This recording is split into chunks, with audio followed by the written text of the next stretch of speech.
কেরোসিনের দাম বাড়ার মানে হচ্ছে সরাসরি এই করের বোঝা জনগণের ঘাড়ে চাপানো। কারণ মালিকরা যারা ব্যবসা করে তারা কি বাড়তি পয়সা তাদের পকেট থেকে দেবে? তারা জনগণের কাছ থেকে এটা আদায় করবে। জনগণ সবাই গাড়ি চালায় না এবং সবাই ইন্ডাস্ট্রির মালিক না, কিন্তু জনগণ সবাই জিনিসপত্র কিনে খায়। ওই গাড়ি চালক যারা, তাদের গাড়ির যখন পরিবহন ব্যয় বেড়ে যাবে তখন জিনিসপত্রের দাম অটোমেটিক্যালি বাড়বে।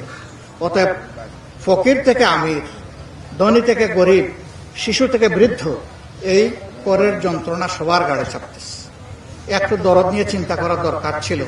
এই কেবল গত মাসে 8 থেকে 12% বাড়ানো হয়েছে দাম, আবার এক মাসের ব্যবধানে আবার এসে প্রায় 5 টাকা করে 3টা আইটেমে দাম বাড়ানো। এটি আসলেই জনগণের উপর একটা জুলুম। আর তা যদি করতেই হয়, এই সামনে বাজেট অধিবেশন ছিল, সেখানে আমরা খোলামেলা কথা বলতে পারতাম, সমস্যাগুলো নিয়ে আমরা কিভাবে ওয়ার্কআউট করা যায় সেটা চিন্তা করতাম।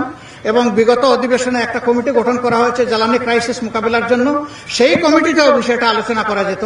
তার কিছুই সরকার না করে তড়িগড়ি করে পাশ কাটিয়ে এই কাজ করেছে। এটা আমরা মনে করি জনগণের সাথে একটা প্রতারণা। জনগণের নির্বাচিত পার্লামেন্টের অধিকার ক্ষুণ্ণ করা হয়েছে।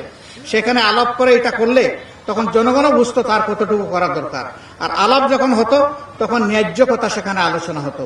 সরকারও বাধ্য হতো ন্যায্যতার ভিত্তিতে একটা চিন্তা করতে, হয় সিদ্ধান্ত নিবে অথবা সরে আসবে। কিন্তু তা কিছু না করে, তাও দেখবেন আবার জনগণ যাতে টের না পায়, গভীর রাতে জনগণ যখন ঘুমায় গেছে তখন তেলের দাম বাড়ানো হচ্ছে। এত ভালো কাজ দিনের বেলা করলেন না কেন? বাংলাদেশে তেলের কোনো মজুদের অভাব নাই, আগের চাইতে প্রতিদিন বিক্রি হয় বেশি। এরপরে যখন আমরা রাস্তায় নেমে দোকানিদেরকেও জিজ্ঞেস করলাম, পেট্রোল মালিক এবং যারা তেল সংগ্রহ করছে তাদেরকে, চিত্র পাইলাম সম্পূর্ণ ভিন্ন।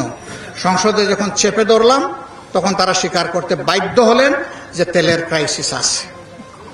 মুখে মুখে কিছুই নাই, সব কিছু সোনা আর আপনার কি বলে ডায়মন্ডের নহর বসায় দেওয়া হচ্ছে, বাস্তবে কিছুই নাই, এমন আমরা শুনতে চাই।